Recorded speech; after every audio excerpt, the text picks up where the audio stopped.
ఇక నిన్న అతిపెద్ద ఒక ఏంది బాంబు బ్లాస్ట్ చేశారు కేటీఆర్. ఏంటంటే ఇది ఒక్కడి కోసం నేరగాళ్లకు స్వేచ్ఛ, ఆధారాలు కాలిపోవడంతో అంతా బయటకు వస్తారు. అంతకులు, రేపిస్టులు, దొంగలు ఇప్పుడు సమాజంలో ఇష్టారాజ్యంగా తిరుగుతున్నారు. ఫోరెన్సిక్ ల్యాబ్ ప్రమాదం ముమ్మాటికి కుట్రే. ఓటుకు నోటు కేసులో శిక్ష పడుతుందన్న భయంతోనే సాక్ష్యాధారాలను సీఎం రేవంత్ దగ్ధం చేయించుండు. ల్యాబ్ ప్రమాదంపై ప్రజలందరికీ అనుమానాలున్నాయి. ముఖ్యమైన ఆఫీసులో ఒక్కరూ లేకపోవడం ఏంటి? 3 గంటలైన మంటలార్పణ స్థితిలో అగ్నిమాపక శాఖ. ఢిల్లీ సర్కార్కు మద్దతు ఇచ్చేదేమో. ఘటనపై రిటైర్డ్ జడ్జితో సమగ్ర సంబంధించి అగ్ని ప్రమాదాల వల్ల అక్కడ అంతా ధ్వంసమవుతుంటుంది. కానీ ఫోరెన్సిక్ ల్యాబ్ అనేది అంటే ఎండాకాలంలో అంటే మన అక్కడ కూడా నాంపల్లిలో కూడా అగ్ని ప్రమాదం జరిగింది, చనిపోవడం కూడా జరిగింది. ఒక 4-5 చనిపోవడం జరిగింది. సో అట్లాంటి అడపదడప షార్ట్ సర్క్యూట్ జరిగి అగ్ని ప్రమాదాలు జరగడానికి ఎండాకాలము, వానాకాలము, చలికాలం అనేది ఏమీ లేదు. సో షార్ట్ సర్క్యూట్ జరిగినప్పుడు ఏ కాలమైనా అవి తగలపడిపోతుంటాయి. ప్రస్తుతానికి ఇక్కడ ఈ ఫోరెన్సిక్ ల్యాబ్ ఎందుకు తగలబడ్డది? షార్ట్ సర్క్యూట్ వల్ల తగలబడ్డదా, కావాలని దీన్ని ఎవరన్నా తగలబెట్టారా? ఇది ఏంది యాదృచ్ఛికంగా జరిగిందా లేకపోతే కుట్రపూరితంగా జరిగిందా? ఇది బయటికి ఇప్పుడు రావాల్సిన అవసరం ఉంది. దానిపైన ఇప్పటికి మాత్రము అధికారులు కూడా ఏమీ ఇంకా నిర్ధారణకు రాలేదు. కాకపోతే నిన్న ఇప్పుడు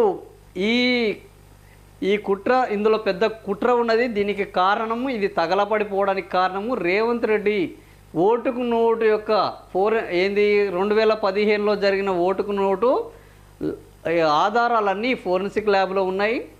సో ఈ ఆధారాలతోటి ఆయనకి ఎప్పుడైనా శిక్ష పడే అవకాశం ఉన్నది.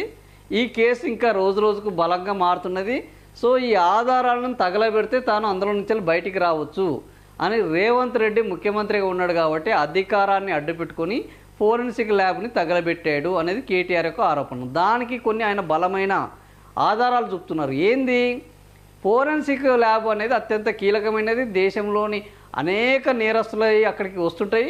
కానీ తగలబడ్డప్పుడు అందులో ఒక్కరు కూడా లేరు. అది ఎలా సాధ్యం? ఇవాళ రేపట్లో చిన్న షాపులో కూడా ఒక్క మనిషి కూడా లేకుంటే షాప్ కొనసాగదు. అంత పెద్ద ఫోరెన్సిక్ ల్యాబు, ఇన్ని శాంపుల్స్ ఎప్పుడు వస్తుంటాయి. ఇన్ని శాంపుల్స్ వచ్చి ఇంత భద్రపరిచే దగ్గర ఒక్కరు కూడా లేకపోవడం ఏంది అనేది నిజంగా ఇప్పుడు ఈ అనుమానాలకు, అంటే ఇది ఒక ప్రీ ప్లాన్డ్ ప్రమాదము అనేది ఒక ఆలోచన వచ్చే విధంగా ఆయన చెప్పిన మాటల్లో కొంత వాస్తవం ఉంది అన్న ఆలోచన కలుగజేస్తుంది. ఇక ఆ తర్వాత ఏంది? 3 గంటలైనా మంటలు ఆర్పే పరిస్థితిలో లేరు. ఈరోజు 3 గంటలు అంటే మనం హైదరాబాద్ నుంచి వెళ్ళి ఆల్మోస్ట్ 100 కిలోమీటర్లు, 150 కిలోమీటర్లు పోవచ్చు. కానీ హైదరాబాదులో ఉన్న ఈ ఫోరెన్సిక్ ల్యాబు సిటీ నడమ ఉన్నది. కరెక్ట్గా 10 నిమిషాల దూరంలో దానికి అగ్నిమాపక కేంద్రము ఉన్నది. కానీ 3 గంటలైనా ఆడికి ఎందుకు రాలేదు? 3 గంటలు హైదరాబాదులో ఏ దగ్గరికి ఎక్కడ ఏ ప్రమాదమైనా ఇంతవరకు 3 గంటల వరకు సమయం వచ్చింది. ఇంతవరకు హైదరాబాదులో లేదు. ఇంతవరకు హైదరాబాదులో అగ్ని ప్రమాదం జరిగితే 3 గంటల దాకా చేరుకొని ప్రదేశము, ఈ అగ్నిమాపక వాహనాలు చేరుకునే ప్రదేశం లేనే లేదు. అక్కడికి వెళ్ళిన తర్వాత కొంత దూరంలో వాహనాలు, ఈ అగ్నిమాపక వాహనం వెళ్ళే దారి లేక ఆగిపోయాయేమో కానీ అసలు వెళ్ళకుండా ఉన్నదనేది లేనే లేదు. సో ఇది చూసిన తర్వాత ఈ 3 గంటలు రాకపోవడం వెనుక ఇంకా ఏమైనా దాగి ఉన్నదా? కావాలనే ఆలస్యం జరిగిందా? కావాలని అగ్నిమాపక వాహనాలు అక్కడికి వెళ్ళకుండా ఉన్నాయా అన్న ఆలోచన కూడా రావడానికి ఆస్కారం ఉంది. ఎందుకంటే 3 గంటల్లో మనం 100 కిలోమీటర్లు వెళ్ళొచ్చు అగ్నిమాపక వాహనం. దానికి సైరన్ ఉంటుంది, అడ్డం ఉండదు, అంత స్పీడు ఉంటుంది. ఈ పద్ధతిలో మరి 3 గంటల్లో కూడా సిటీ నడమ లక్డికపూలు, రెడ్ హిల్స్ ఇక్కడ పోకపోవడానికి అసలు కారణం ఏంది? ముఖ్యమైన ఆఫీసులో ఒక్కరూ లేకపోవడం, 3 గంటలైనా మంటలార్పణ పరిస్థితిలో ఉండడము, ఆ తర్వాత ఇప్పుడు అక్కడికి ఇంతవరకు ఆ ఘటనకు బాధ్యులు ఎవరు? ఆ ఘటనకు కారణం షార్ట్ సర్క్యూటా లేకపోతే మంటలు అంటుకున్నాయా?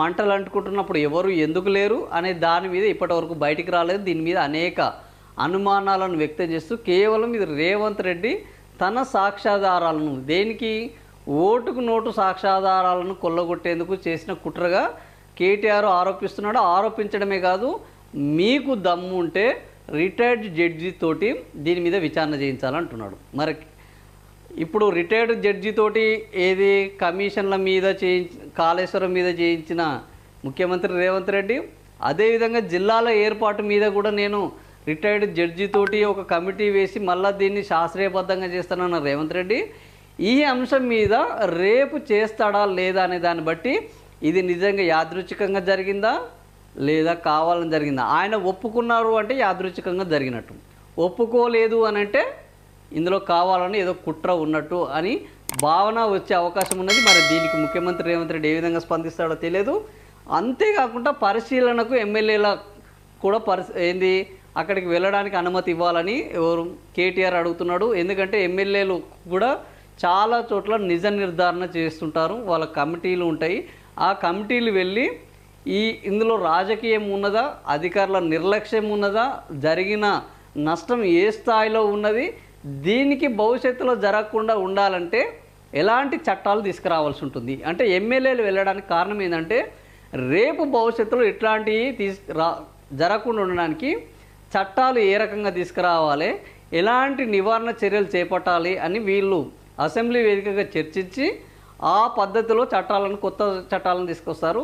సో ఆ పద్ధతిలో ఈరోజు ఎమ్మెల్యేలను అక్కడికి వెళ్ళి చూడడానికి అనుమతించాలని కేటీఆర్ కోరుతున్నారు. నాకు తెలిసి రేవంత్ రెడ్డి అంగీకరించే ప్రసక్తి లేదు. ఒకవేళ రేవంత్ రెడ్డి అంగీకరించిన ఒక ట్విస్ట్ ఉంటుంది ఇక్కడ. ఏం ట్విస్ట్ అంటే కాంగ్రెస్ ఎమ్మెల్యేలను, బీజేపీ ఎమ్మెల్యేలను, బీఆర్ఎస్ ఎమ్మెల్యేలను, ఎంఐఎం ఎమ్మెల్యేలను పెడతారు. ఆ బీఆర్ఎస్ ఎమ్మెల్యేలలో పార్టీ మారిన ఎమ్మెల్యేలను పెడతారు. ఇప్పటికి కూడా అదే ప్రతిపక్షంలో ఉన్న వాళ్ళకు మేము వివిధ కమిటీల్లో ఇచ్చామని చెప్తున్నారు. ఆ వివిధ కమిటీల్లో ఇచ్చిన వాళ్ళలో పార్టీ మారిన వాళ్ళే ఉన్నారు.